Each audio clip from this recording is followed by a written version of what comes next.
So I wanted to just do a quick video showing off this new tape deck, new to me anyway. This was actually out in, I believe, 1983. It's a retro tape deck, and it's single. It's a single slot. So, you know, not the most high-end tape deck that you could possibly get. But what's cool about it is that this cost me 40 Canadian dollars. That's dirt cheap. Especially considering what tape decks normally go for on sites like eBay and that sort of thing. Definitely the used market does exist locally. I live in a fairly small city, and this is, well, it's fantastic. Let me show you a little bit about this. So it does have a few different key things, namely, the noise reduction system goes all the way up to Dolby C. You're rarely going to find tape decks that do that for less than $50. So this one being 40 and having Dolby C is actually really great, because I use this to record my own mixtapes rather than just listen to pre-recorded albums. I do that too, but definitely being able to record something with decent noise reduction is very nice. Obviously, Dolby S would be much better, but then you start running into issues of cost. It also does metal tapes, which is great. That was something that I was looking for. I don't have any metal tapes right now, but definitely being able to switch between this and Chrome at the very least, which I happen to have a lot of Chrome tapes, is really nice. You've got separate record levels for your left and right, so if there's something that is just slightly off, you can set that manually. Now, the coolest feature I think about this is that if you had the play button pressed down and you then press fast forward, it will actually jump to the next track that it detects. Now, it's not perfect. I have had issues where it actually thinks that there is one really, really long track when there actually isn't. But it's actually fairly powerful. I've had good experiences with it so far. Now, the only other thing of note is that you've got a tape counter there. I've measured it. Each minute goes for about 13.5 ticks on the tape counter. So yeah, it's not the most accurate thing in the world, but it does give you a good idea of where tracks are on your pre-recorded tapes if you plan on playing them back inside of this unit here. So what's so great about this in 2019 when I'm recording this? Well, being able to make your own mixtapes is actually something that I never got to experience because I was too young at the time. My first tape recorder was a Fisher-Price tape recorder.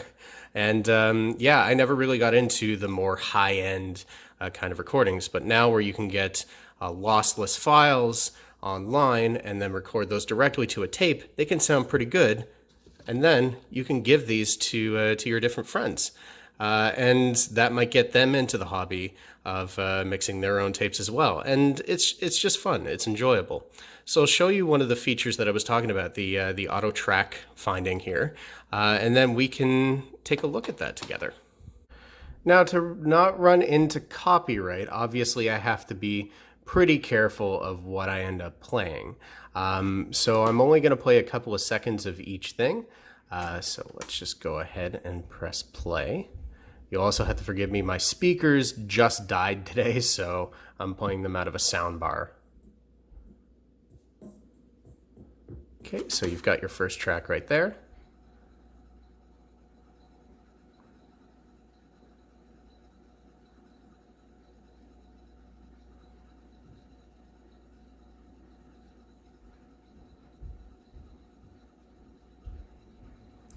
And this is a fairly long track, so hopefully it ends up finding the next one.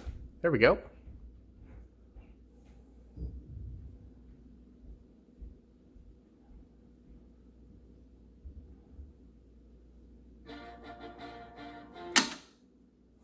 So it did find it. There was a long bit of silence in there. So that's how it actually detects when it's actually the next track. It finds silence, and then it brings you right into that track, just stops it right there. So that's a really cool feature. and one that I'd never experienced on a tape deck before. I always had to fast forward manually, and then you press play and see, oh, okay, I'm about there, and then you would get too far, and then you'd have to press rewind, and it was just super inconvenient. Those were all the tape decks that I used back in the 90s, whereas this one, it's great, and this came out in the 80s. This should have been standard technology as far as I'm concerned, but no, we didn't get that. This was obviously a little bit higher end than what we were using at the time, and especially those jumping VU meters, as you saw there. Those are really cool. So I'll turn off the sound and I'll just let you see the VU meters, looking through the camera lens. So yeah, the VU meters are really cool. Really enjoy how those look.